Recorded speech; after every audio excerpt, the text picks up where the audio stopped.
할렐루야. 수요 모임에 나오신 성도님들을 주님의 이름으로 환영하고 축복합니다. 우리 이 시간 먼저 우리의 신앙을 사도신경으로 고백하겠습니다. 전능하사 천지를 만드신 하나님 아버지를 내가 믿사오며 그 외아들 우리 주 예수 그리스도를 믿사오니 이는 성령으로 잉태하사 동정녀 마리아에게 나시고 본디오 빌라도에게 고난을 받으사 십자가에 못 박혀 죽으시고 장사한 지 사흘 만에 죽은 자 가운데서 다시 살아나시며 하늘에 오르사 전능하신 하나님 우편에 앉아 계시다가 저희로서 산자와 죽은 자를 심판하러 오시리라. 성령을 믿사오며 거룩한 공회와 성도가 서로 교통하는 것과 죄를 사하여 주시는 것과 몸이 다시 사는 것과 영원히 사는 것을 믿사옵나이다. 아멘. 오늘 시간 우리에게 주실 하나님의 은혜를 기대하며 함께 찬양하길 원합니다. 우리 다 같이 내 주 하나님 넓고 큰 은혜는 함께 찬양하겠습니다.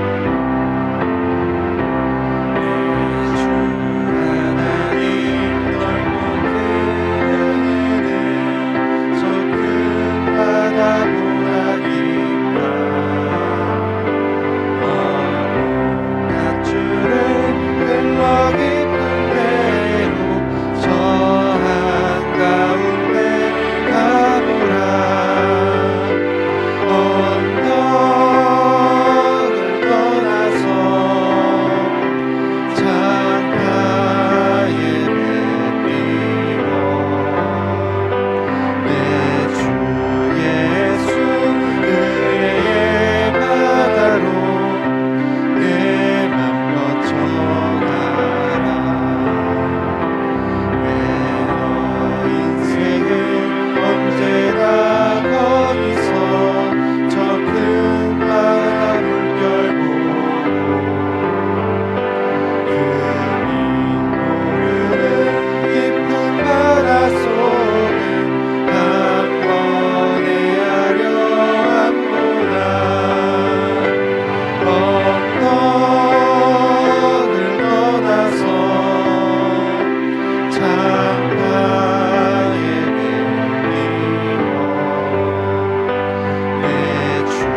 낙망하여 넘어져도 언제나 주만 찬양하겠네.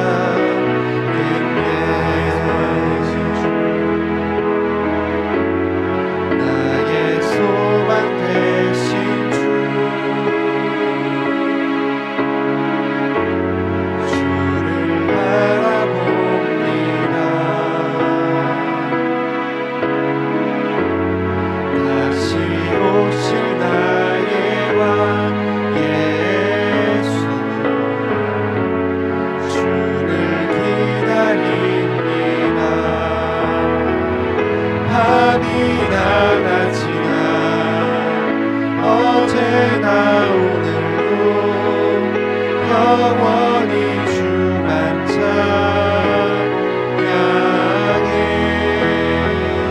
외롭고 슬플 때 낙망하여 넘어져도 언제나 주만 찬양하.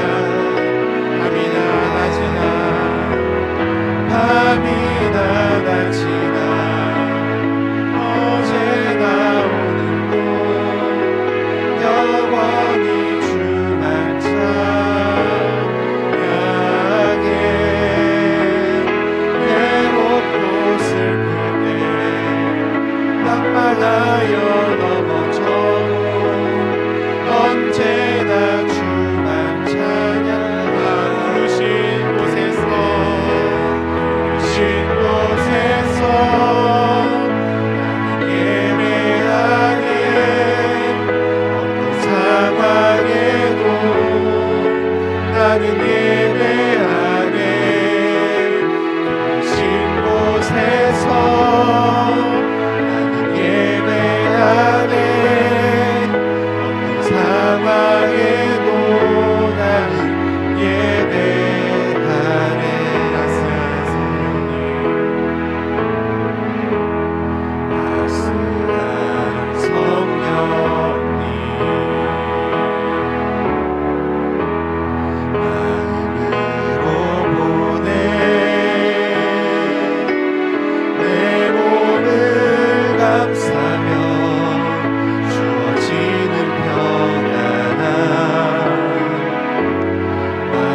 부르신 곳에서 나는 예배하네. 어떤 상황에도 나는 예배하네. 부르신 곳에서 나는 예배하네. 어떤 상황에도 나는 예배하네. 기도했으면 좋겠습니다. 정말 찬양의 가사처럼 내가 어떠한 상황 가운데 있더라도 주님을 바라보며 예배하며 나아갈 때에 이 시간 주님께서 주시는 평안과 그 사랑을 풍성히 누리는 시간이 될 수 있도록 우리 함께 기도했으면 좋겠습니다. 우리 다 같이 기도하시겠습니다. 하나님 감사합니다. 이 시간 우리가 어떤 상황 가운데 주님을 바라보며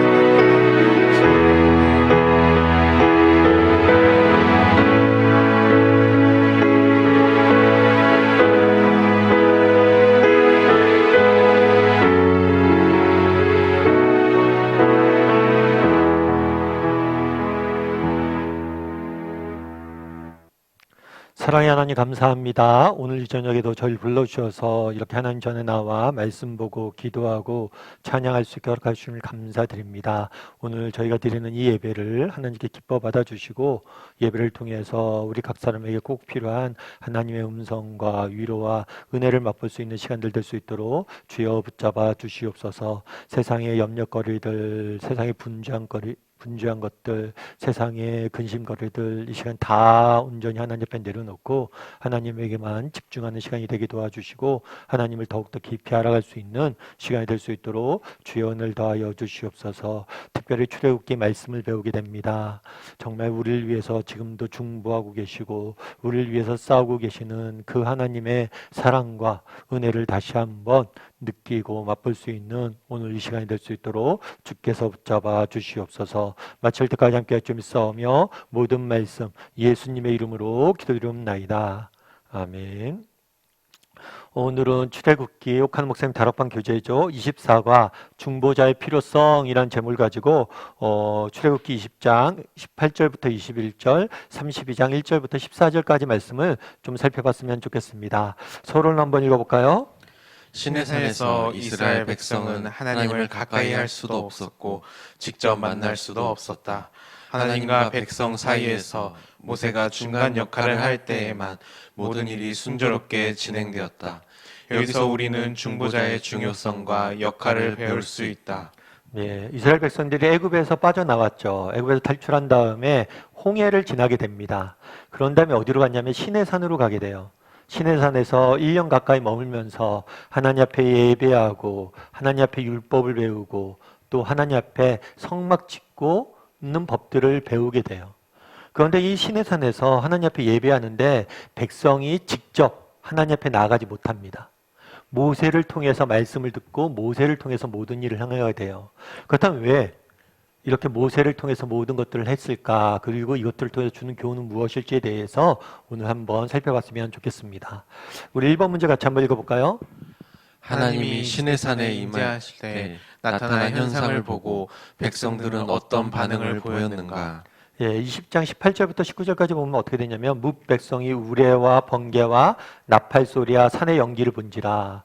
이 우레, 번개, 산의 나팔 소리의 연기는 하나님의 임재의 상징이에요. 사실 하나님께서 눈에 보이지 않죠. 그래서 하나님께서 눈에 보이지 않는 하나님께서 임재하셨다는 사실을 자연적인 현상을 통해서 유추해 볼 수 있도록 임재의 상징으로 이런 것들을 보여주신 거예요. 그런데 이 하나님의 임재하신 걸 보고 어떻게 했다고 그랬어요? 떨었다고 그랬어요. 그들이 볼 때 하나님의 임재를 볼 때 떨며 뭐예요? 멀리 서 있었다라고 이야기를 합니다. 떨어서 멀리 서 있었어요. 그런 다음에 뭐라고 이야기하냐면 모세에게 요청을 하죠. 어떤 요청을 해요? 당신이 우리에게 말씀하소서 우리가 들으리이다. 하나님이 우리에게 말씀하지 말게 하소서 우리가 죽을까 하나이다. 두려움에 떨어서 하나님을 우리가 직접 대면한다면 우리가 죽을까? 뭐예요? 두렵다는 거예요. 두려우니까 당신이 중간에서 중재자의 역할을, 중보자의 역할을 해달라고 요청을 하는 거죠. 그럼 왜 이런 요청을 했을까요? 2번 문제 같이 한번 읽어볼까요? 이러한 반응은 정상인가 비정상인가 그리고 그 이유를 말하라. 예, 출애굽기에 보면 이렇게 돼 있어요. 34장 20절에 또 이르시되 내가 내 얼굴을 보지 못하리니 나를 보고 살 자가 없으니라. 이것은 모세에게 주신 말씀이에요. 모세에게 주셨는데 뭐라고 얘기했냐면 내 얼굴을 보지 못할 것이다. 직접적으로 대면하지 못할 거라고 얘기해요. 그럼 왜요? 나를 보고 뭐 할 자가 없다고요? 살 자가 없다. 그러니까 죄인인 인간이 하나님 앞에 나가면 정말 선하시고 완전하신 하나님 앞에 나가면 죄인이 그 존재가 뭐예요? 소멸되어지는 거예요. 정말 빛과 어둠이 같게 할 수 없는 것처럼 죄인인 인간이 하나님 앞에 나갈 수 없는 거죠. 이사야서 6장 5절은 뭐라고 되어 있냐면 그때 내가 말하되 화로다 화로다 재앙이 내게 임했다는 거예요. 나는 망하게 되었다. 내가 죽게 되었다는 거예요. 왜냐하면 나는 입술이 부정한 사람이다. 다르게 말하면 나는 죄인이란 거예요. 그런데 죄인인 내가 뭐예요? 만군의 여호와를 배웠다.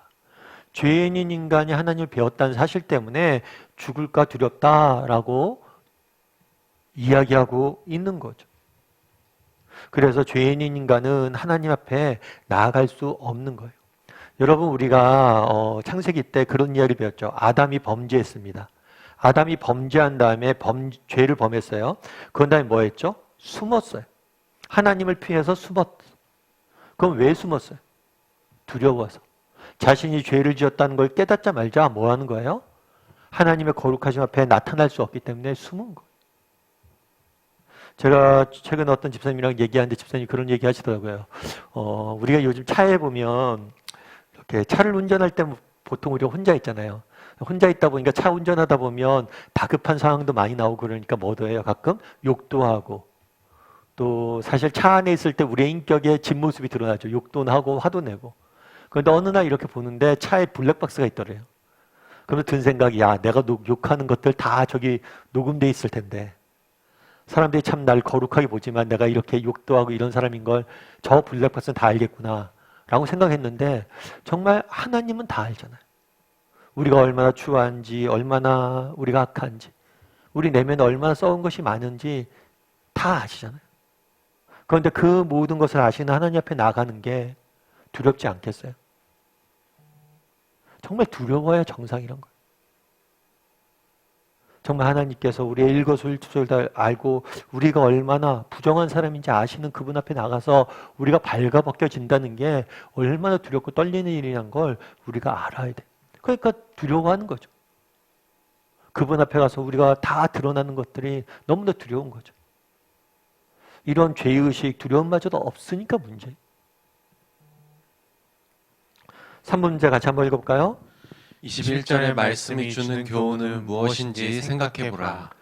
뭐라고 했냐면 백성은 멀리 서 있고 그래서 모세가 하나님 계신 흑암으로 가까이 가니라. 백성들이 두려워서 하나님 앞에 못 나갑니다. 그래서 모세를 뭘로 세웠어요? 중보자로 세웠어요. 그리고 나가는 거죠. 출애굽기 24장 1절과 2절도 마찬가지예요. 이 출애굽기 24장 1절과 2절의 배경은 하나님과 언약을 체결하는 하나님이 이스라엘 백성과 언약을 체결하는 장면이에요. 그때도 뭐라고 얘기했냐면 너는 아론과 나답, 아비우와 이스라엘 장로 70명과 함께 여호와께 올라오고 멀리서 경배하고 백성들은 올라오지 말지라. 똑같아요, 원리가. 백성들은 직접 하나님 앞에 나가지 못했고 뭐예요? 모세를 통해서 뭘 한 거예요? 하나님 앞에 나아간 거예요. 모세가 중보자의 역할들을 한 거란 거죠. 그건 마찬가지로 우리도 마찬가지란 거예요. 우리도 누가 필요한 거예요? 중보자가 필요한 거예요. 하나님 앞에 죄인인 인간이 직접적으로 나갈 수가 없어요. 그래서 우리를 대신해서 하나님 앞에 나가서 나아갈 중보하시는 중보자가 우리에게도 필요한 거예요. 우리의 죄의 문제를 해결해 주시고 하나님 앞에 나아갈 수 있도록 도와주실 중보자가 우리에게 필요한 거예요. 그런데 앞서 얘기했던 것처럼 모세는 하나님 앞에 갔을 때 하나님이 뭐라고 했어요? 너는 내 얼굴을 보지 못할 것이다. 그래서 등만 봤다 그러고 이야기해요. 모세가 그 당시에 이스라엘 백성들의 중보자로 세웠지만 모세 역시 진정한 중보자가 될 수 있어요? 없어요? 없어요. 왜요? 모세도 우리와 같은 죄인이잖아요. 정말 참된 의인, 정말 참된 의로우신 한 분만이 우리의 중보자가 될 수 있는 거예요. 하나님 앞에 나아갈 수 있는 거예요. 그게 누구예요? 예수님이에요. 그럼 왜 모세를 통해서 이렇게 했냐? 이것은 하나의 모형이에요. 모세는 모형이에요. 결국에 우리는 모세를 통해서 우리의 진정한 중보자이신 예수님을 기다리는 거죠. 그래서 여기서 우리가 알 수 있는 교훈은 뭐냐 했을 때 인간인, 죄인인 인간이 하나님 앞에 직접 나갈 수 없는 거예요.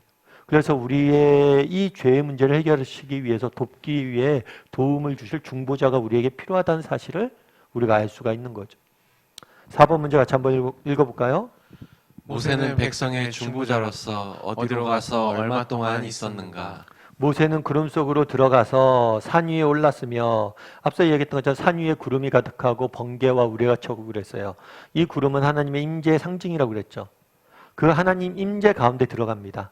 그런 다음에 40일 야를 그러니까 40일 밤낮을 40일 동안 주야로 어디에 있었다고 그랬어요? 산에 있었어요. 산에서 하나님과 함께 있었던 거죠. 그럼 이 40일 동안 어떤 일이 있었을까요? 하나님과 40일 동안 무엇을 했을까요? 우리 5번 문제를 같이 한번 읽어볼까요? 산 꼭대기에서 하나님이 모세에게 무엇을 주셨는가? 여호와께서 시내산 위에서 모세에게 이르시기를 마치신 때에 증거판 둘을, 말씀을 마친 다음에 모세에게 무엇을 주셨냐면 증거판 둘을 주었어요. 이 증거판은 뭐라고 써요? 돌판이요 하나님이 치시 쓰신 것이다. 그러니까 뭘 주냐면 돌판을 주셨는데 이 증거판에는 뭐가 쓰여져 있었냐면 십계명이 쓰여져 있었어요. 하나님이 주신 10가지 계명이 적혀져 있었던 거죠.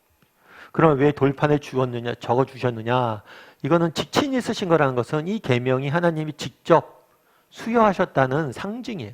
하나님이 직접 율법은 주신 거예요. 인간이 만든 게 아니에요. 우리가 그리스도인 백성으로서 어떻게 살아야겠다 하고 인간 연구해서 방법을 찾고 인간의 생각에서 나온 게 아니에요. 정말 율법은 하나님이 직접 하나님의 지혜 가운데 우리에게 주셨다는 걸 볼 수가 있어요.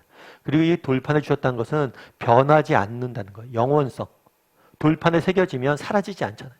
그런 것처럼 영원히 이 우리에게 주신 말씀이라는 것을 상징을 하는 거예요.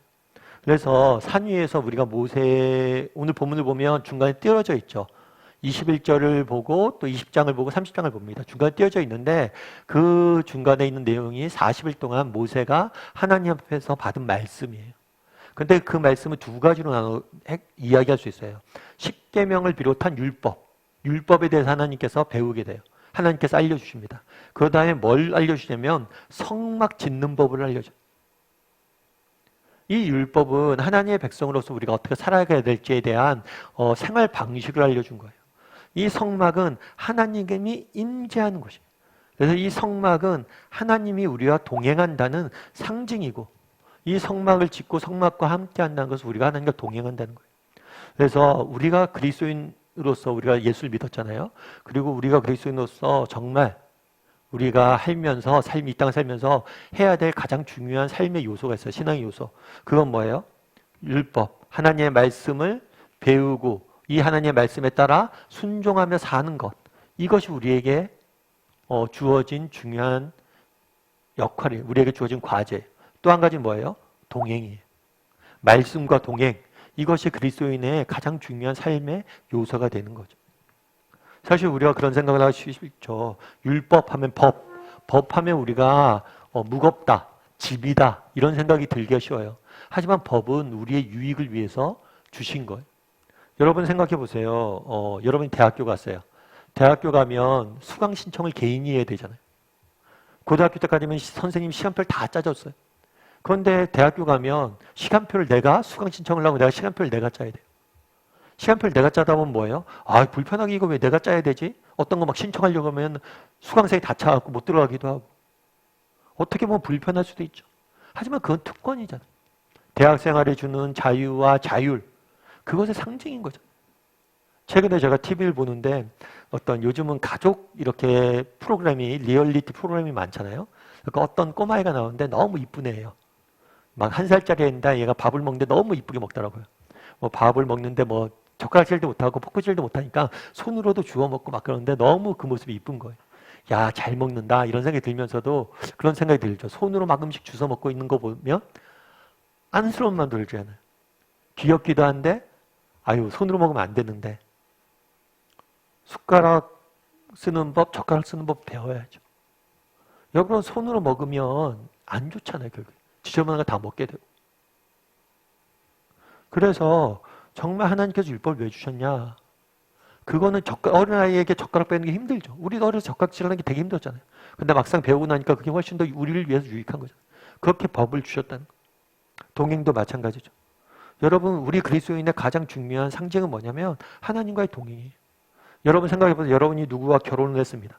결혼을 했는데 결혼식 끝나고 각자 집에 가서 살아요. 각자 집에 가서 살고 따로 사는 거예요.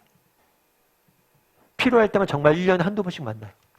그럼 그게 결혼입니까? 그럴 바에 결혼할 필요가 없는 거예요. 결혼은 왜 하는 거예요? 함께 인생을 살면서 동행하며 함께 지내려고 결혼하는 거죠. 신앙생활도 마찬가지예요. 내가 예수 믿는다고 하면서 하나님과 따로 살면 그건 예수 믿는 게 아니죠.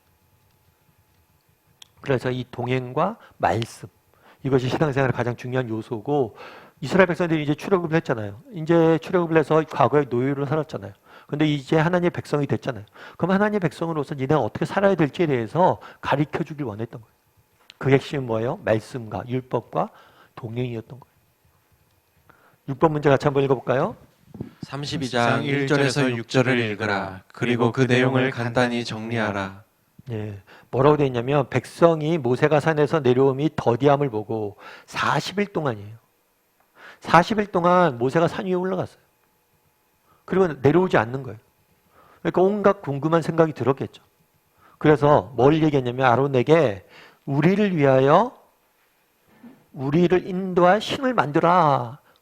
다르게 말하면 우상을 만들어 달라고 이야기한 거예요.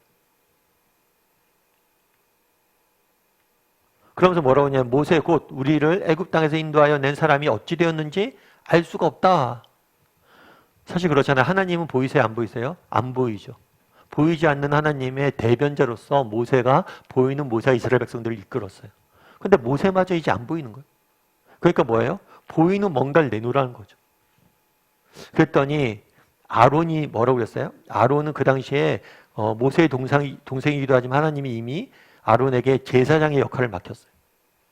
그러니까 아론에게 요청하는 거죠. 그러니까 아론이 뭐라고 그래요?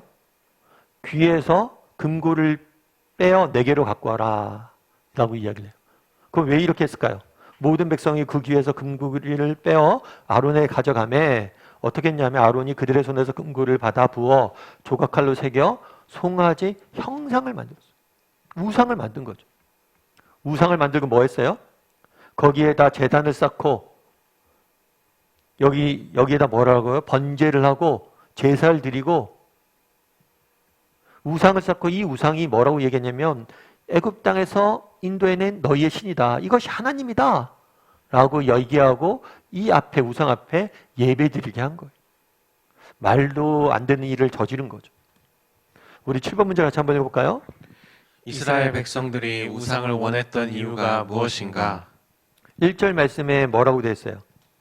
백성이 모세가 산에서 내려옴이 더디함을 보고 백성이 아론에게 이르러 말하되 일어나 우리를 위하여 우리를 인도할 신을 만들라. 이 모세 곧 우리를 애굽에서 인도하여 낸 사람은 어찌 되었는지 알지 못함이니라. 다르게 얘기하면 앞서 얘기했던 것처럼 하나님 눈에 보이지 않으세요. 그런데 눈에 보이는 모세를 통해서 하나님께서 인도해 오셨어요. 그런데 모세마저 보이지 않는 거예요. 그러다 보니까 뭐에 빠진 거예요? 불안과 염려와 두려움에 빠진 거죠. 어떻게 된 거냐, 우리 이제. 이 신의 산에 죽는 거냐? 우리 약속의 땅까지 가야 되는데 누굴 믿고 가냐? 누굴 따라가냐? 불안과 염려와 두려움이 찾아오자 이 불안과 염려와 두려움을 해소하기 위해서 뭘 만드는 거예요? 우상을, 형상을 만든 거죠. 그래서 그걸 통해서 뭘 한 거예요? 자신이 갖고 있는 불안과 두려움과 염려를 해소하길 원했던 거예요. 8번 문제 같이 한번 읽어볼까요? 이에 대한 아론의 태도는 무엇이 문제였는가? 아론은 앞서 얘기했던 것처럼 제사장으로 세웠잖아요. 제사장으로 세웠으니까 리더잖아요. 리더니까 하나님 앞에 더 믿음이 좋은 사람이잖아요. 그러면 자기가 뭘 해야 돼요? 백성들을 권면하고 그러지 마라. 그리고 위로하고 야 믿음을 갖자. 끝까지 믿음을 지키자. 권면하고 위로해야 되는데 오히려 뭐예요? 앞장서서 우상을 만들어요. 리더로서 물론 아론도 그런 마음이 있겠죠. 불안과 염려와 두려움이 있었겠죠. 하지만 자기가 하나님이 세운 사람이잖아요. 그럼 내가 더 든든히 서 있어야 돼요. 그런데 오히려 앞장서서 이렇게 넘어지는 모습을 보게 돼요. 그래서 여러분 리더가 중요한 거예요. 그래서 여러분 저나 교회에 있는 교육자들 또 순장님들 또 교회 사역자들을 위해서 여러분 기도해 주셔야 돼요. 왜요? 정말 리더가 무너지면 그 공동체 전체가 무너져요. 내가 예수 잘못 믿으면 나 하나 넘어질 수 있지만 내가 예수 잘못 믿으면 뭐예요? 우리가 섬기는 공동체 전체가 무너지는 거예요. 가정도 마찬가지죠. 여러분이 가정에서 믿음을 잘 지켜야 되는 이유가 거기에 있어요. 여러분 한 명이 무너지는 게 여러분 한 명이 무너지는 게 아니야. 우리 가정에 내가 믿음에 정말 무너지는 거예요. 우리 가정의 믿음이 무너지는 거예요. 내가 믿음의 가장으로서 기도의 어머니로서 내가 해야 될 역할이 있잖아. 그런데 내가 나마저 무너지면 우리 어린아이들 어떻게 해요? 그래서 정말 리더의 중요성을 우리가 느껴야 되고요. 우리 스스로가 리더인 걸 기억해야 돼요.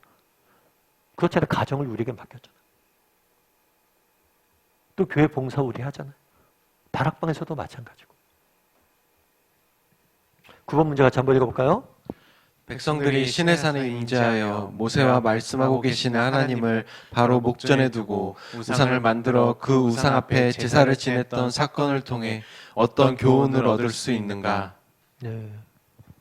사실 우리도 이 땅을 살다 보면 이스라엘 백성들이 그날 느꼈던 불안과 두려움과 근심과 염려가 찾아올 때가 있어요, 없어요? 있죠. 이 땅을 살다 보면 문제를 만나고 이런 것들이 찾아올 수 있어요. 그러면 그때 우리가 하나님을 의지하느냐, 아니면 하나님 외에 다른 무엇인가를 우리가 의지하느냐라는 부분이죠. 다른 무엇인가를 의지할 수도 있겠죠. 뭘 의지해요? 능력을 의지할 수도 있고, 내 주변에 있는 어떤 누구, 친구, 뭐 아는 사람, 권력자 이런 사람들을 의지할 수도 있고, 아니면 또 누굴 의지할 수 있어요. 자신의 건강을 의지할 수도 있고, 아니면 내가 가지고 있는 재물을 의지할 수도 있고. 우리도 마찬가지라는 거예요. 이 땅을 살다 보면 우리가 필연적으로 그날의 이스라엘 백성들이 느꼈던 그러한 것들이 있는데, 그러니까 이스라엘 백성들을 이 나쁜 사람들이라고 얘기하면 안 돼요. 우리도 마찬가지예요. 이렇게 불안과 염려와 근심과 걱정들이 막 찾아올 때가 있는데, 그럴 때 누굴 의지하기 쉬워요? 하나님이 아니라 다른 무엇인가를 의지하기 쉬워요. 그게 그렇다는 거예요. 제가 아는 목사님이 있습니다. 이 목사님은 이제 큰 교회 이제 부교육자로 섬겼죠. 그리고 대학교도 좋은 대학교 나오고 미국에 유학도 갔다 오고 박사학위도 있고, 뭐 스펙, 요즘 말로 하면 스펙이 너무 좋죠. 스펙이 너무 좋고 경력도 너무 좋고. 그런데 이제 나이가 차서 이렇게 지원하려고 그랬어요. 담임 목사 자리로 청빙 받으려고. 개척은 하나님께서 주신 소명이 아닌 것 같아서 기성교회 청빙 받으려고 계속 지원을 했습니다. 그런데 몇 년째 안 되는 거예요. 많은 사람들이 수근수근거리죠. 아니 왜 안 되냐 도대체. 저렇게 경력도 좋고 스펙도 좋고 모든 게 다 갖춰져 있는데 왜 안 되냐. 그런데 이상하게 안 되는 거예요. 이상하게 안 되다가 나중에 한번 연락 오셨더라고요. 저한테 오랜만에 문자가 오셨어요. 양 목사, 내가 이번에 어디 돼서 가게 됐어. 라고 이렇게 이야기를 딱 하셨더라고요. 그래서 참 너무 기쁘더라고요. 그래서 통화하고 이야기하고 그러는데 그 목사님이 그런 걸 이야기하더라고요. 참 그런데 내가 이때 깨달은 게 한 가지 있다고. 그게 뭐냐면 그동안 내가 참 나를 많이 의지했던 것 같아. 그렇게 했죠. 여러분 좋은 대학교 나오고 박사고 경력도 큰 교회에서 목회도 잘 배웠고, 그러면 그걸 더 의지할 수밖에 없어요. 그런데 계속해서 하나님께서 왜 안 되시게 하실까, 왜 안 되시게 하실까, 왜 안 되시게 하실까 쭉 고민하다가 깨달은 게 있다. 목회는 하나님만을 의지해야 되는 거라. 그걸 배우게 하시기 위해서 이렇게 늦게 하셨던 것 같다. 이런 이야기를 하시더라고요. 참 제가 공감이 됐어요. 여러분 우리도 마찬가지예요.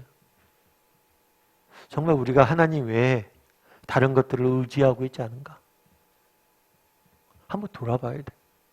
그날의 이스라엘 백성들의 모습이 우리의 모습과 무관하지 않다는 거죠.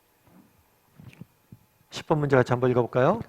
하나님께서 우상 숭배하는 이스라엘 백성들에게 크게 진노하시고 진멸하려고 하셨던 이유가 무엇인가? 조목조목 적어보라. 예. 하나님께서 이스라엘 백성들에게 진노하셨던 이유가 뭐냐라고 묻는 거죠. 그럼 뭘까요? 여호와께서 모세에게 이르시되 너는 내려가라. 내가 애굽 땅에서 인도하여 낸 내 백성이 부패하였다. 뭐라고 표현하면 제일 처음에 내 백성이라고 그래요. 내 백성이 아니란 거죠. 이전까지는 나의 백성, 하나님의 백성이라고 불렀거든요. 그런데 이제 내 백성이라고 불러요. 왜? 이스라엘 백성들이 하나님을 버렸잖아요. 우상을 만들고 우상이 자신을 인도한 한 신이다라고 이야기했잖아요. 그래서 자기를 버렸기 때문에, 하나님을 버렸기 때문에 내 백성이라고 부르는 거죠. 내 백성이 뭐예요? 부패했다는 거예요. 죄에 빠졌다는 거예요.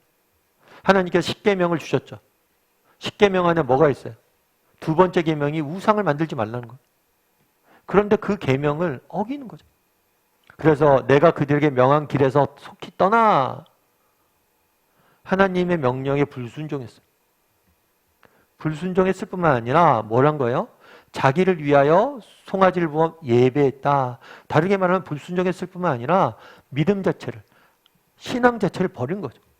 하나님을 버리고 다른 신을 섬긴 거예요. 단순히 말씀을 불순종했을 뿐만 아니라 하나님을 버리고 다른 신을 섬긴 거예요. 그러면서 뭐라고 얘기해요? 모세에게 이르시되 이 백성이 보니 목이 뻣뻣한 백성이로다. 교만했다는 거예요. 교만해서 자신의 음성을 귀 기울이지 않는다는 거예요. 내가 하지 말라는 것을 행한다는 거예요. 11번 문제 같이 한번 읽어볼까요? 우리도 문제 해결이나 기도의 응답이 속히 이루어지지 않자 그만 세상적인 신 우상을 의지하려고 했던 경험은 없었는가 나누어 보자. 예, 우리도 문제 해결이나 기도의 응답이 속히 이루어지지 않자 그만 세상적인 신을 의지하려고 했던 경험이 없었는지 나누어 보라. 앞서 이야기했던 것처럼 한번 나누어 보세요. 특별히 어떤 경우가 있어요? 더디 응답될 때. 사실 하나님 앞에 기도하죠. 열심히 살려고 그럽니다. 그런데 더디 응답될 때가 있잖아요. 그럴 때 우리가 정말 그런 적은 없는지 한번 돌아보면 좋겠다라는 생각이 있어요. 여러분 박성수 회장님 아시죠? 이랜드 박성수 회장님. 지금 이랜드 기업이 워낙 커지다 보니까 아무래도 기업이 커지다 보면 여러 가지 이야기도 나오고 문제들도 많고 그래요. 그런데 박성수 회장님 같은 경우에는 크리스천 경영인으로서 어떻게 하면 기독교인답게 회사를 운영할까 이런 고민들을 굉장히 많이 하고 열심히 했던 분이죠. 그래서 이 박성수 회장님 같은 경우에는 처음 기업을 시작할 때부터 이렇게 로비나 이런 것들을 잘 안 했대요.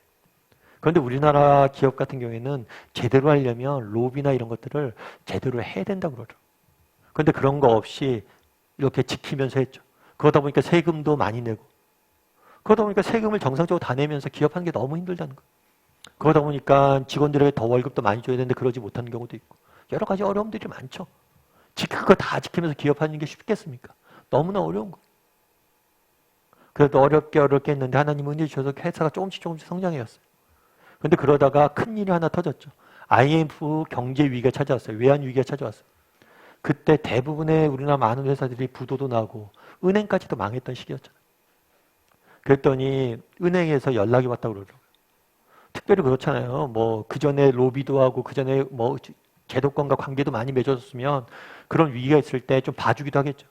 그런데 뭐 그전에 그런 걸 전혀 로비도 안 하고 그랬으니까 봐줄 이유가 하나도 없는 거예요. 은행이 연락이 왔대요.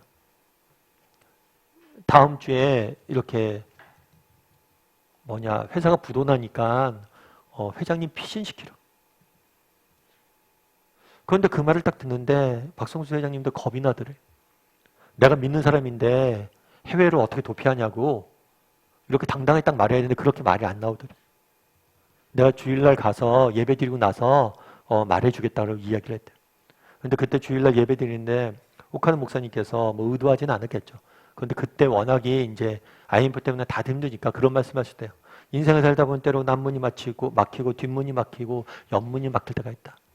그럴 때 하늘문을 여셔서 우리를 구원하실 것이다. 그 말씀을 듣고 믿음을 가져야겠다 생각을 하고 부도 나면 부도 나는 대로 구속되면 구속되는 대로 믿음으로 이겨야지라고 생각했다. 다행히 부도가 나지 않았대. 그런데 그 다음에 부도 났는데 뭐였냐면 외국계 투자회사가 이랜드 투자를 한 거예요. 사실 그 당시엔 되게 이상했던 거죠. 아니 우리 회사 망하기 직전이었는데 갑자기 외국계 회사가 투자를 한 거예요. 그래갖고 왜 투자했습니까? 라고 물어보니까 그 얘기를 하더래요. 이랜드는 투명해서 투자했다. 한국 기업들 보니까 너무 이중양부도 많고 삼중양부도 많고 그래서 정말 기업에 적일 없다고. 그런데 이랜드는 굉장히 투명했기 때문에 우리가 이 기업은 가능성이 있다라고 생각하고 이야기했다고. 그래갖고 얘기했대요. 너무 죄송하다고 한국 기업 문화가 그렇다고 그랬더니만 괜찮다고. 태국 같은 데 날아가 보니까 장부가 10개인데도 맞다고. 그러니까 더한 거죠.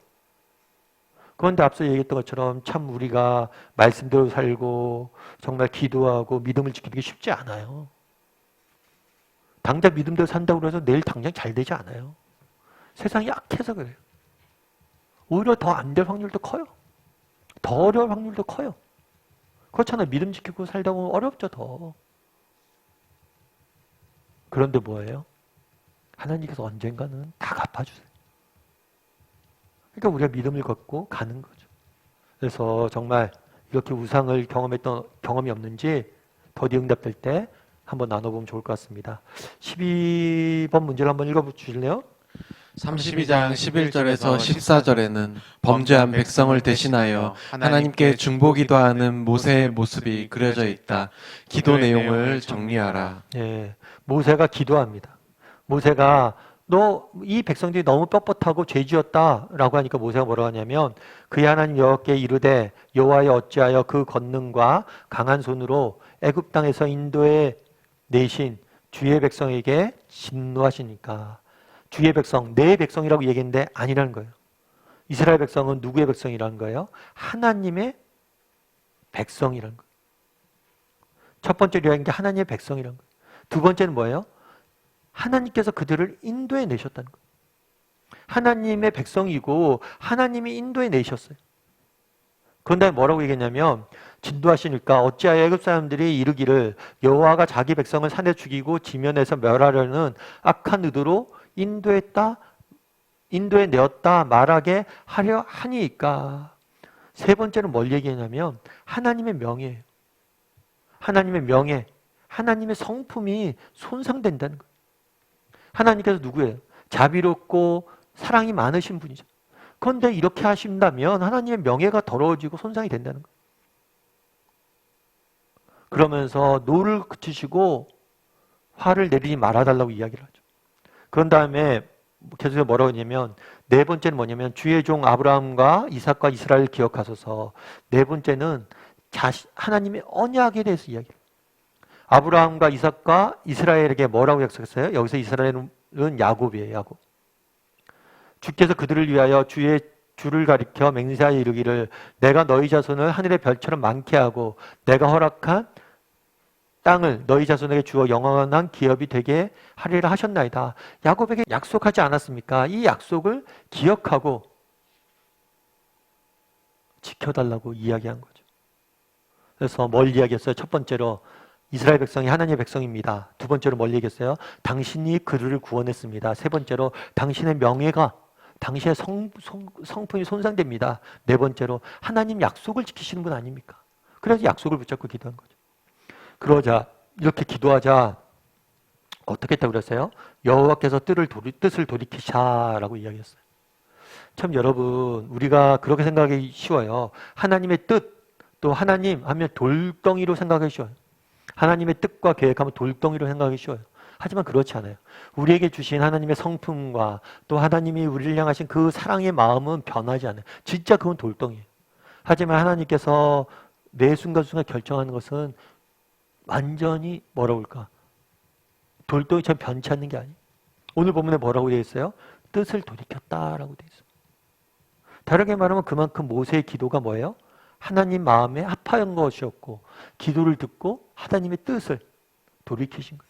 그래서 모세를 뭐라고 불렀어요? 하나님 친구라고 불렀어요. 내가 상의하고 논의하는. 그런데 이 친구라는 표현은 예수님도 우리에게 그런 표현을 썼죠. 내가 너희를 다시 종으로 대하지 않고 친구로 대하겠다. 우리도 마찬가지예요. 다르게 말하면 우리의 기도가 이렇게 능력이 있는 거예요. 왜 능력이 있어요? 하나님의 뜻까지 바꾸잖아요. 그래서 모세도 그날 그런 거예요. 내가 이스라엘 백성들을 진노하고 그들에게 벌을 내리겠다. 예, 알겠습니다. 하지 않았어요. 자신의 생각과 자신이 느끼고 있는 것들을 이야기했어요. 우리도 기도에서 마찬가지라는 거예요.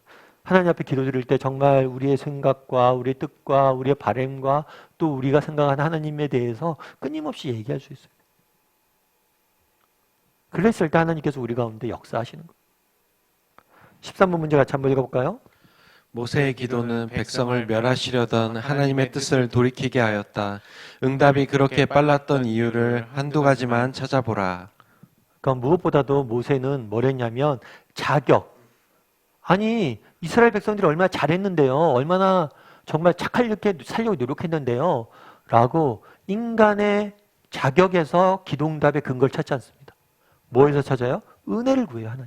하나님 은혜를 베풀어달라고. 당신이 그냥 그들을 구원했지 않느냐고. 사랑과 은혜를 그냥 구하는 거예요. 뿐만 아니라 뭘 구했어요?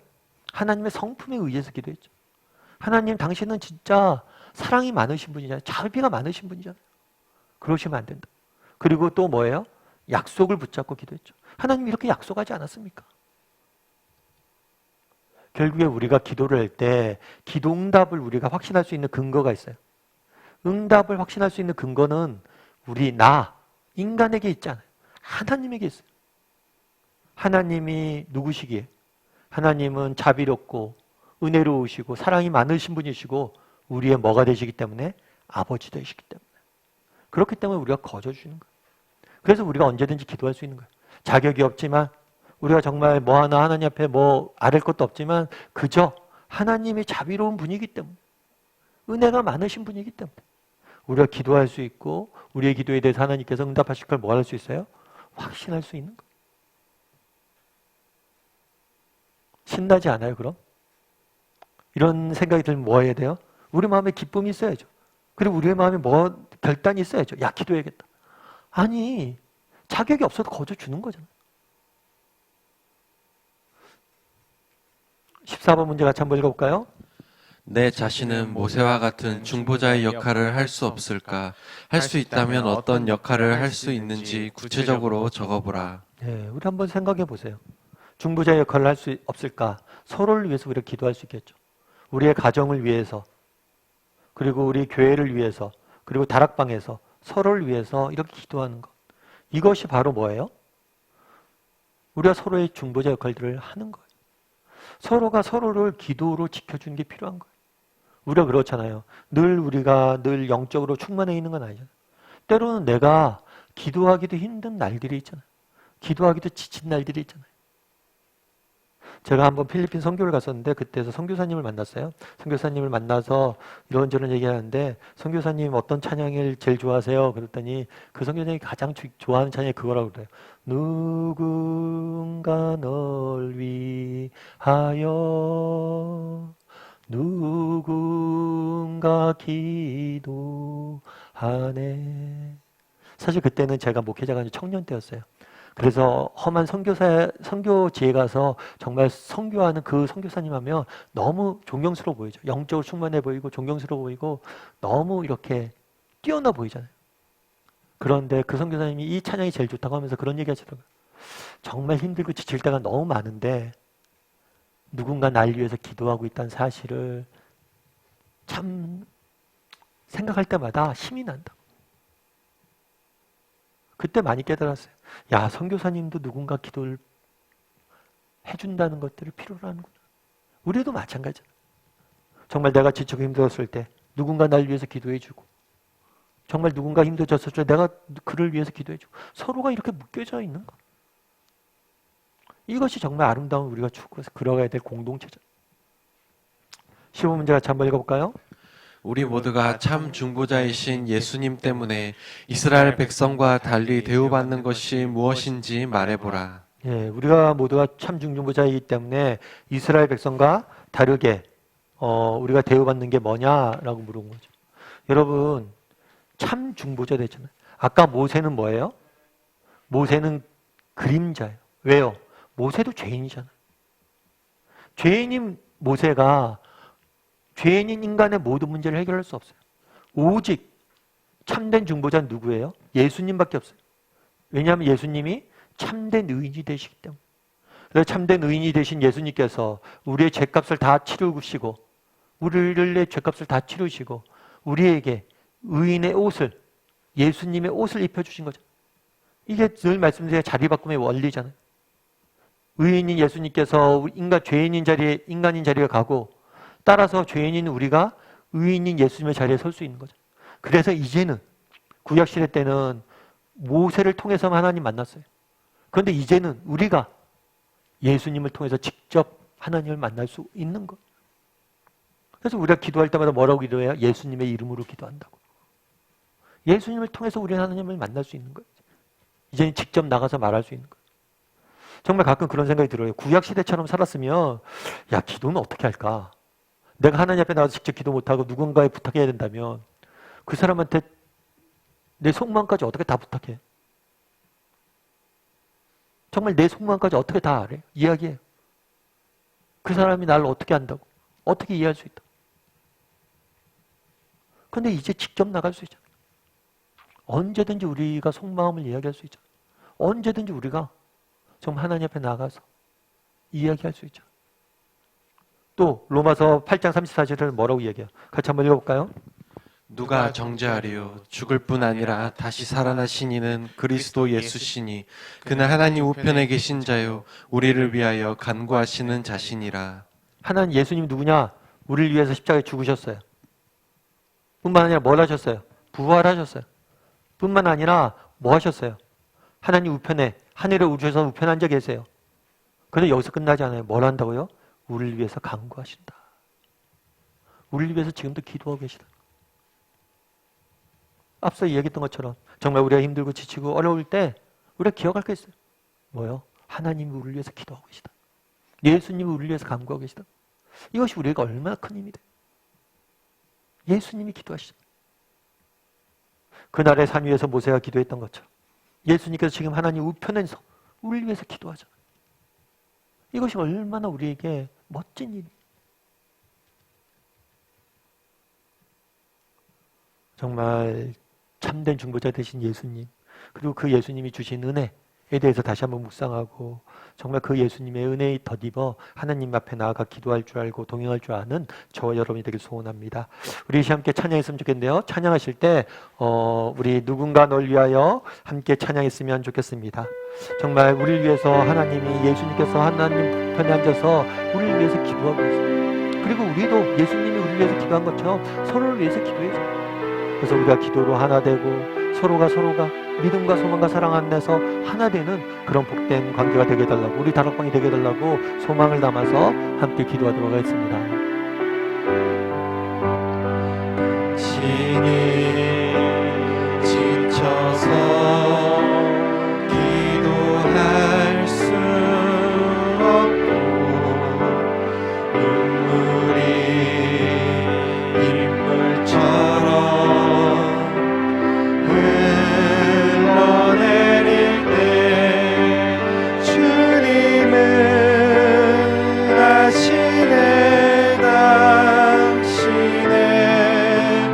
약함을 사랑으로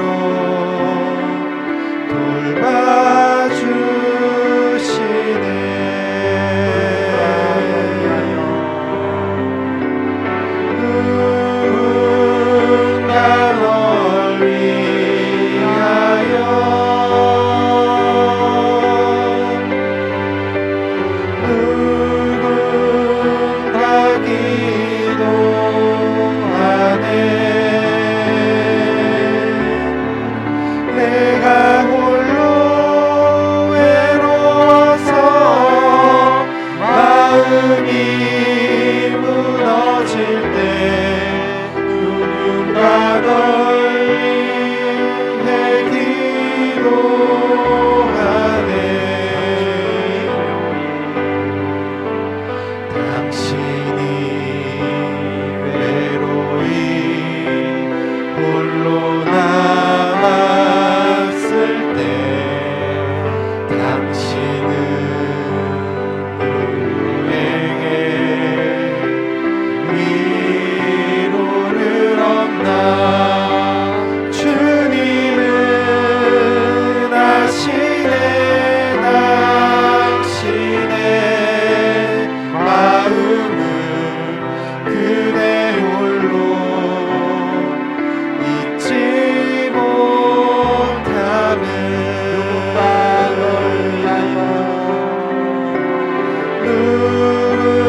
누군가 널 위하여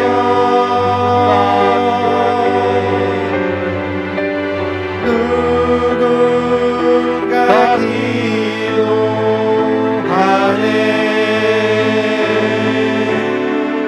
내가 홀로 외로워서 마음이 무너질 때 누군가 널 위해 기도하네. 시간 우리 함께 기도했으면 좋겠습니다. 기도하실 때 오늘 말씀 기억하면서 기도했으면 좋겠습니다. 그날의 이스라엘 백성들처럼 정말 이 땅을 살면서 우리가 정말 인생의 불안과 염려와 두려움이 찾아올 때가 있는데, 그럴 때 정말 하나님이 아니라 다른 무엇인가를 의지하고 그것들을 우상으로 삼고 있지는 않는지, 그것이 나를 지켜줄 것이라고 믿고 살아가고 있지 않은지 돌아보게 도와주시고, 어떤 형편, 어떤 상황 속에서도 오직 하나님만 바라보고 하나님만 의지하고 하나님이 주시는 능력으로 승리하는 그런 사람들이 되게 달라고 이 시간 함께 기도했으면 좋겠습니다. 또한 기도하실 때 그날의 모세가 이스라엘 백성들을 위해서 기도했던 것처럼 우리가 서로를 위해서 기도하기 원합니다. 정말 지금도 하늘 우편에 앉아서 우리를 위해서 중보하시는 그 예수님을 닮아서 정말 그 예수님의 중보의 은혜를 우리가 맛보고 그 은혜로 다른 사람들을 위해서 기도하는, 그리고 정말 그래서 서로를 위한 기도로 하나 되는 우리 복된 공동체, 특히 다락방 가정들 다 될 수 있도록 이 시간 오늘 말씀 기억하면서 함께 기도해 주시고, 또 기도하실 때 정말 하나님 이 땅을 불쌍히 여겨 주셔서 정말 전쟁과 또 코로나와 여러 가지 문제를 위해서 고통 중에 있는 사람들 하나님께서 지키시고 보호하시고 인도해 달라고, 그리고 이 나라를 지켜달라고 이 시간 목소리로 같이 기도하도록 하겠습니다. 같이 기도하시겠습니다.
사랑의 하나님, 그날의 이스라엘 백성들이 모세가 보이지 않자 우상을 만들어 섬기는 모습들을 보게 됩니다. 정말 우리도 이 땅에 살다 보니 정말 기도응답이 더디되어지고 정말 불안과 염려와 근심이 가득 찾아올 때가 있는데, 그럴 때 세상의 것들이 아니라 오직 하나님만을 의지하게 도와주시옵소서. 세상의 것들을 의지하고 그것들이 우리를 지켜줄 거라고 믿지 않게 도와주시고, 오직 하나님만을 의지하고 하나님이 우리를 지키시고 인도하시고 보호할 것을 믿고 끝까지 믿음의 길을 걸어갈 줄 아는 우리 모두가 될 수 있도록 주여 은혜를 더하여 주시옵소서. 그날의 산 위에서 모세가 정말 이스라엘 백성들을 위해서 기도하는 모습들을 보게 됩니다. 정말 모세가 그랬던 것처럼 우리 하나님, 우리 예수님께서 지금 우편 앉아 계서 우리를 중보하고 계심을 믿습니다. 그것이 우리에게 얼마나 큰 힘이 되는지 모르겠습니다. 우리도 우리의 영원한 중보자 되신 예수님을 닮아서 다른 사람들을 위해서 기도할 수 있게 도와주시옵소서. 서로를 위해서 기도하고 서로가 서로를 세워감으로 우리가 영적으로 한 공동체가 될 수 있도록 주여 은혜를 더하여 주시옵소서.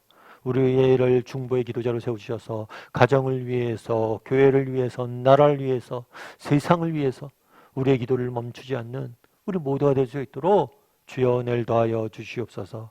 아버지, 특별히 5월은 가정의 달입니다.